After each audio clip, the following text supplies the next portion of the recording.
Hello. അപ്പോൾ ദേ ഇന്ന് ഞങ്ങൾക്ക് കറിക്ക് കിട്ടിയേക്കണത് 2 ഞണ്ടും ചെമ്മീനും കൂടിയാണ് കേട്ടോ. ഒരു 2 ഞണ്ടുണ്ട് ചെറുത്. പിന്നെ ചെമ്മീനും കിട്ടിയിട്ടുണ്ട് കേട്ടോ. ഇത് നല്ല ഫ്രഷ് ചെമ്മീനും ഞണ്ടുമാണ് കേട്ടോ. ഇത് ചേട്ടൻ ചേച്ചിയുടെ ഭർത്താവ് വലയിടാൻ പോയപ്പോൾ കിട്ടിയതാണ്. അപ്പോൾ ദേ തോണ്ടണ കണ്ടാ ഞങ്ങളുടെ പൂച്ചയാണ് കേട്ടോ കിടന്ന് തോണ്ടണത്. അവൻ ആ ഞണ്ട് കിടന്ന് നിരക്കട കണ്ടിട്ട് കൈയിട്ട് തോണ്ടിക്കൊണ്ടിരിക്കണയാണ്. അപ്പോൾ ദേ കാര ചെമ്മീനും കിട്ടിയിട്ടുണ്ട്. അപ്പം ഞങ്ങളിതേ അതൊന്ന് കിള്ളി റെഡിയാക്കി എടുക്കാം.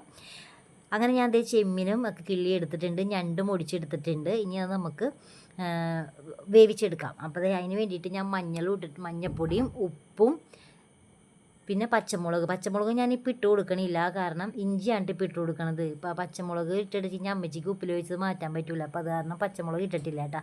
അപ്പോൾ അതേ ചെമ്മീനിൽ വെള്ളമൊക്കെ പറ്റി വെന്തിട്ടുണ്ട്. അപ്പോൾ ഞാൻ ദേ സവാളയും പച്ചമുളകും വേപ്പിലയും കൂടി എടുത്ത് വെച്ചിട്ടുണ്ട്. ഇനി നമുക്ക് താളിച്ചെടുക്കാം. അപ്പോൾ ഞാൻ ദേ ചട്ടി അടപ്പത്ത് വെച്ച് ഇനി അതൊന്ന് ചൂടായി ഇതിനകത്തേക്ക് വെളിച്ചെണ്ണ ഒഴിച്ചിട്ടുണ്ട്. ഇനി നമുക്കത് കടുക് പൊട്ടിച്ചെടുക്കാം കേട്ടോ. ചില ആൾക്കാർ കടുക് ഇടൂല, ഞാൻ കടുക് ഇട്ടിട്ടുണ്ട് കേട്ടോ. കടുക് പൊട്ടിച്ചിട്ട് നമുക്ക് അതിനകത്തേക്ക് സവാളയും പച്ചമുളകൊക്കെ കൂടി ഇട്ട് കൊടുക്കാം. പച്ചമുളക് ഞാൻ നേരത്തെ ഇട്ടിട്ടില്ല, അന്നേരം എരിവ് അമ്മച്ചിക്ക് മാറ്റാനുള്ളത് കാരണം ഞാൻ എരിവ് ഇട്ടിട്ടുണ്ടായില്ല. അതിന് ശേഷം ഞാൻ ദേ സവാള വാടി വന്നപ്പോഴേക്കും മുളക് പൊടിയും മഞ്ഞൾപ്പൊടിയും കൂടി ഇട്ട് കൊടുക്കണേണ്. ഇനി അത് നന്നായിട്ടൊന്ന് മൂപ്പിച്ചെടുത്ത് കഴിഞ്ഞിട്ട് നമ്മുടെ ഈ ചെമ്മീൻ പറ്റിച്ച് വെച്ചേക്കണ ചെമ്മീൻ ഉണ്ടല്ലോ, അത് നമുക്ക് അതിനകത്തേക്ക് ഇട്ട് കൊടുക്കാം.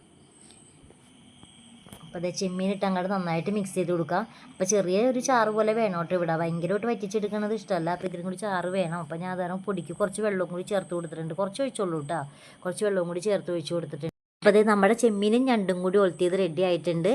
അപ്പോൾ നല്ല ടേസ്റ്റ് ഉണ്ട് കേട്ടോ. ഉപ്പൊക്കെ ഞാൻ നോക്കിയായിരുന്നു, നല്ല രസമുണ്ട്. അപ്പോൾ വീഡിയോ ഇഷ്ടപ്പെട്ടാൽ എല്ലാവരും ലൈക്ക് ചെയ്യണം, ഷെയർ ചെയ്യണം, കമൻറ്റ് ചെയ്യണം, ഫോളോ ചെയ്യാൻ മറക്കല്ലേ.